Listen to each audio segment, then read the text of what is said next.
ऐसे ही दूसरा ऑक्सीजन घूम रहा था, ये भी अनस्टेबल है। इन दोनों ने आपस में क्या कर ली, रिएक्शन कर ली, और रिएक्शन कर ली और आपस में इन लोगों ने संबंध बना लिया, है ना। संबंध को बोलते हैं बॉन्ड। क्या बोलते हैं, बॉन्ड। इन दोनों ने आपस में बॉन्ड बना लिया और मिलकर इन्होंने बना लिया O2। समझ में आया। तो अब ये O2, अब ये O2 हो चुका है स्टेबल। अब ये किसी के साथ रिएक्ट नहीं करेगा। मतलब ये नहीं कि और ऑक्सीजन आ गया, आ जाओ भाई तुम जुड़ जाओ हमारे साथ, तुम भी जुड़ जाओ, हम लोग 4 हो जाए, ऐसी कोई लालच इसके अंदर नहीं होती है। समझ रहे हो बच्चों। मतलब इसने ये O2 बना लिया है। एटम और एटम कंबाइन हो गए, एटम और एटम कंबाइन हो गए, O2 बन चुका है हमारे पास। तो आप क्या समझ में आ रहे हैं कि केमिकल प्रॉपर्टी कौन जज करता है, एटम या मॉलिक्यूल? एटम। किसी के केमिकल बिहेवियर के लिए कौन रिस्पॉन्सिबल होता है, एटम। जिस सब्सटेंस के एटम जितने हाईली रिएक्टिव होंगे वो सब्सटेंस उतना ही ज्यादा रिएक्टिव होगा। आई बात समझ में ना। So atoms are the responsible for the chemical reactivity. तो यही बात मैंने बताई कि और एटम ही होते हैं जो सबसे पहले रिएक्शन में पार्ट लेना शुरू करते हैं। समझ गए।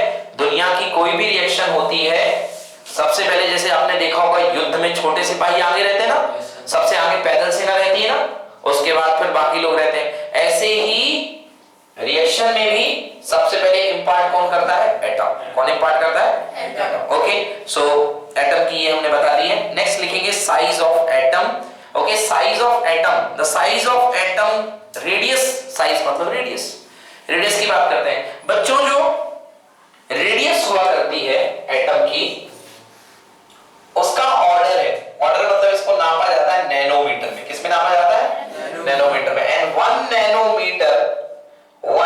Nanometre equals to 10 to the power -9 metre.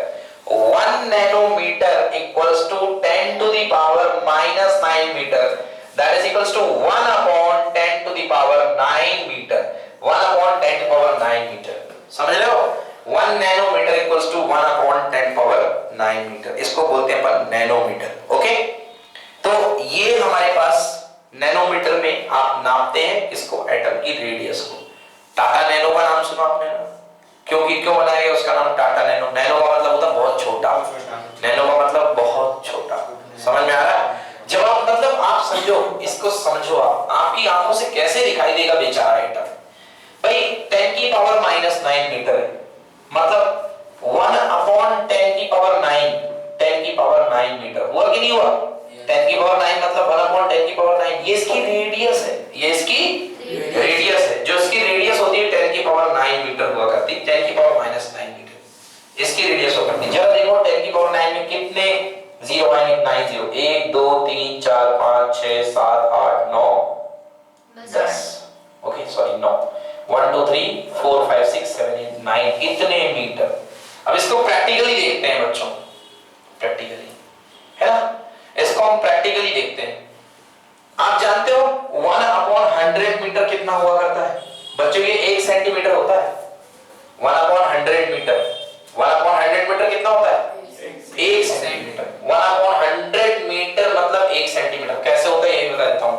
आप सब लोग जानते हो 1 metre equal to how much, 100 centimetre. Yes और नो। तो इस 100 को नीचे ले आओ, तो 1 upon 100 metre equal to how much, 1 centimetre. 1 centimetre कितना हुआ करता, बहुत कम। 1 सेंटीमीटर आपकी स्केल में लगभग मेरे ख्याल से इतना ही होता है। कितना होता है, ये 1 सेंटीमीटर होता है। तो चलो 1 सेंटीमीटर ये बैठा अपने पास। अब एक जीरो बनाना मतलब कितने का मल्टीप्लाई करो, 10 को, मतलब आप उसको 10 हिस्से में और तोड़ दो, ये हो गए 3 जीरो। फिर 10 हिस्से में और तोड़ दो उसको, जो उसका एक पार्ट बना उसको 10 में और तोड़ दो, फिर जो उसका एक पार्ट बना उसको 10 में और तोड़ दो। ऐसे करके आपको तब तक 10 पार्ट में तोड़ना है जब तक 10 की पावर 9 ना आ जाए, मतलब टोटल 9 जीरोस ना हो जाए। तो बताइए आपको खुद दिखेगा क्या, हाँ आपको दिखेगा क्या। या यदि बात की जाए तो 1 सेंटीमीटर को कितने में तोड़ना पड़ेगा, 2 जीरो आपके पास थे, 2 जीरो आपके पास थे, और आपको पहुंचना है 9 जीरो में, मतलब 7 जीरो और चाहिए, 7 जीरो और चाहिए। 7 जीरो का क्या बनेगा, 1 2 3 4 5 6 7, एक मिनट, 1 2 3 4 5 6 7, 7 जीरो और एक 1। समझ गया। तो इकाई यूनिट टेंस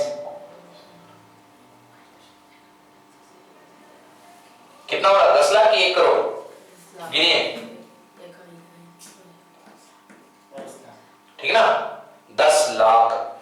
मतलब जो आपके पास 1 सेंटीमीटर का गैप है, इसको 10 लाख पार्ट में तोड़ो, मेरी पेन भी नहीं चल पाएगी। 10 लाख पार्ट में तोड़ने के लिए उतना छोटा, जो 10 लाख पार्ट में जो सबसे पहला हिस्सा आएगा ना, सारे बराबर बराबर आएंगे ना, वो जो पार्ट बनेगा वो कहलाएगी एटम की रेडियस। एटम की रेडियस, इसलिए एटम को देखना पॉसिबल नहीं है।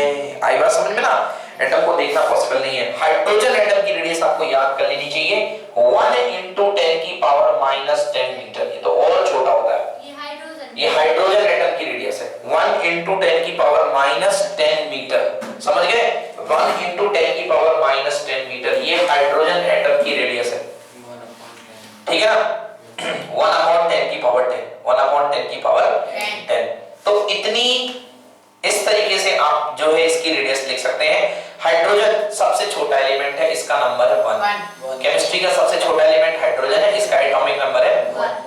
चलिए अब बात करते हैं सिंबल्स ऑफ एटम्स में। बहुत पुराने समय से हमारे वर्ल्ड में, हमारी अर्थ में लोग डिफरेंट टाइप के सबस्टेंस खोजने लग गए थे, है ना, डिफरेंट सबस्टेंस खोजने लगे थे।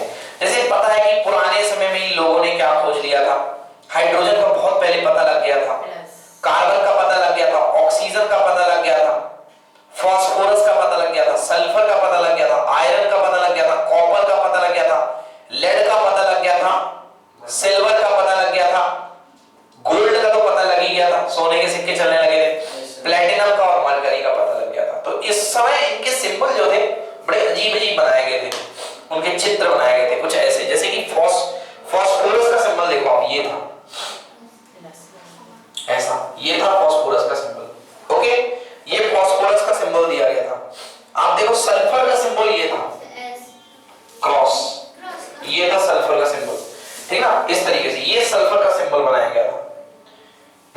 अब जब एलिमेंट ज्यादा हुए, एलिमेंट क्या हुए, इनसे कोई जानकारी भी नहीं मिल रही है, इनसे कोई जानकारी भी नहीं मिल रही है। पहले ये कम थे तो लोग आइडेंटिफाई कर लेते थे, 15, 16, 17 थे तो लोग आइडेंटिफाई कर लेते थे। जब ये 100 से भी ज्यादा हो गए, जब इतने सारे बार बार खोजे जाने लगे, तो लोगों ने सोचा यार कि इनके कुछ ऐसे नाम दे दिए जाएं जिससे कि थोड़ा इजी हो जाए इनको याद रखना। तो इनके नाम दिए गए, ठीक है ना। तो इनके नाम जो थे, इनको खोजा गया, इनके नाम जो ज्यादातर एलिमेंट हैं वो उनके नाम, उनका जो नामकरण किया, उनका जो नेमिंग का संस्कार होता है ना, वो किस देश के लोगों ने किया, ग्रीस, है ना, ग्रीस। ग्रीस के लोग कौन सी भाषा बोलते हैं मालूम आपको, लैटिन, है ना, वो लैटिन लैंग्वेज बोलते हैं। Okay, Latin means, Greek symbol जो होते हैं ना, अल्फा, बीटा, गामा, थीटा, ये जो सिंबल्स आए हैं, मतलब वर्ल्ड में जो सबसे ज्यादा सिंबल किसी कंट्री ने दिए हैं तो वो ग्रीस ने दिए। वहां के लोग सिंबल बनाने के लिए माहिर है ना, वो लोग नए नए सिंबल बनाया करते हैं, नई नई चीजें डिजाइन करते हैं, है ना। उन्होंने एक सिंबल बना दिया, कैसा सिंबल बना दिया, देखो ये बना दिया सिंबल, ये इसका नाम दे दिया लैम्डा। क्या नाम दे दिया, लैम्डा। हमारे यहाँ के डाकुओं के नाम हुआ करते हैं, है ना, लैम्डा। इसका नाम दे दिया जाई। क्या नाम दे दिया, जाई, है ना, पंजाब में बोलते परजाई, है ना, ये तो जान का नाम दे दिया जाई, है ना। और इसका नाम दे दिया काई। क्या नाम दे दिया, सॉरी, इसका नाम दे दिया काई। काई, क्या इसका नाम दे दिया, काई, है ना। इसका नाम दे दिया जीटा। क्या नाम दे दिया, जीटा। ऐसे खतरनाक खतरनाक नाम दे दिए, है ना, थीटा, जीटा, बीटा। एक होता है ईटा भी होता है, हाँ ईटा, नीटा होता है, नीटा। हमारे यहाँ तो नीटा लड़कियों के नाम हुआ करते हैं, है ना। मेरे पड़ोस में एक रहती है नीटा बादवानी, ठीक है ना। मैं एक दिन चिल्ला रहा था छत पे, नीटा नीटा, वो बाहर निकल आई। मैंने कहा क्या कर रहे हो, मैंने कहा पढ़ाई कर रहा हूँ, मेरी फिजिक्स की बुक में है नीटा, है ना। तो इसलिए ये सिंबल हुआ करते हैं, क्लियर। तो ऐसे ही ग्रीक के लोगों ने ये सिंबल दिए, डिफरेंट एटम के डिफरेंट सिंबल दिए। और उस सिंबल क्यों दिए, क्योंकि उन्होंने अपने नाम लिखे उसकी भाषा में, अपनी भाषा में। जब उन लोगों ने उस एलिमेंट को खोजा, जब उन्होंने उस एलिमेंट को खोजा तो उन्होंने अपने नाम लिखे। अब एग्जांपल के लिए, जैसे मैं आपको गोल्ड बता रहा हूं, गोल्ड, जस्ट ये मैं आपको गोल्ड बता रहा हूं, तो गोल्ड के सुनाई देने से आपको लगता है कि इसका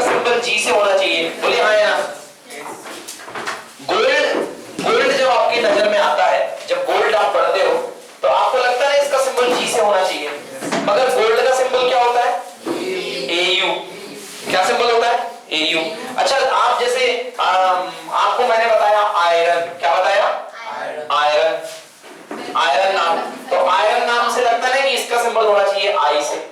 अगर आयरन का सिंबल क्या होता है? Fe। तो इनके ये सिंबल, इनके ये नाम क्यों दिए गए?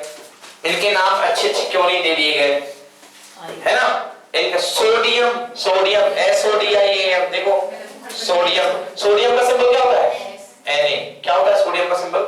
Na। ये देखो इतने अलग सिंबल, आप एलिमेंट आपका दूसरा है, आपका सिंबल दूसरा है। ऐसा क्यों हुआ? ऐसा इसलिए हुआ क्योंकि जो ग्रीस के लोग थे उन लोगों ने इनके नाम कन्वर्ट कर दिया अपनी भाषा में। लैटिन लैंग्वेज में उन लोगों ने जब खोजा उसको, तो उन लोगों ने अपने खुद के नाम दिए और इसलिए उसका नाम उनके हिसाब से पड़ा। ओके, लाइक हाइड्रोजन का सिंबल हाइड्रोजन ही है, डोंट वरी। हीलियम का सिंबल He, कार्बन का सिंबल C, कॉपर का सिंबल, कॉपर की स्पेलिंग है COPPER, मगर कॉपर का सिंबल क्या है? Cu। क्यों? क्योंकि इसका लैटिन नेम है क्यूप्रम। क्या नेम है? क्यूप्रम। क्यूप्रम के कारण इसका नाम पड़ा Cu। समझ गए? एक और हम सिंबल की बात करते हैं, कोबाल्ट। कोबाल्ट का नाम क्या है? CO। फिर क्लोरीन, क्लोरीन क्या है? Cl, है ना? फिर कैडमियम, कैडमियम CD। कैडमियम बेटा बैटरी बनाने में यूज होता है। आपकी मोबाइल की बैटरी, मोबाइल की बैटरी निकाल करके देखिएगा, लिखा रहता है zinc cadmium battery, ZnCd battery. Mobile की बैटरी देखेंगे आप, लिखा रहेगा ZnCd बैटरी। ओके, कैडमियम बच्चों बात नहीं प्लीज। बोरॉन का सिंबल क्या होता है? B। बेरियम का सिंबल Ba। ब्रोमीन का सिंबल Br। ओके, बिस्मिथ का सिंबल Bi। सोडियम का सिंबल Na। सोडियम का सिंबल Na, बिकॉज़ सोडियम का लैटिन नेम है नेट्रियम। क्या नाम है? नेट्रियम। पोटेशियम का सिंबल क्या है? K। पोटेशियम का सिंबल क्या है? K, बिकॉज़ पोटेशियम का नाम है कैलियम, K। ओके, बस 4 बचे बच्चों। गोल्ड का नाम है ऑरम। क्या नाम है? ऑरम, इसलिए नाम है उसका Au। अक्षय आराम से, ऑरम Au। सिल्वर का सिंबल क्या है? Ag। AgOg सुना है? सिल्वर का सिंबल है Ag। Ag मींस इसका नाम है ऑर्जेंटम। क्या नाम है? ऑर्जेंटम। और मरकरी का नाम है Hg। मरकरी का सिंबल क्या है? Hg। ओके, तो इस तरीके से हो गया। ठीक है बच्चों, आज के लिए इतना ही। कल हम पढ़ेंगे molecule. Okay, thank you. Subscribe जरूर करिएगा यूट्यूब पे मेरे चैनल। Thank you.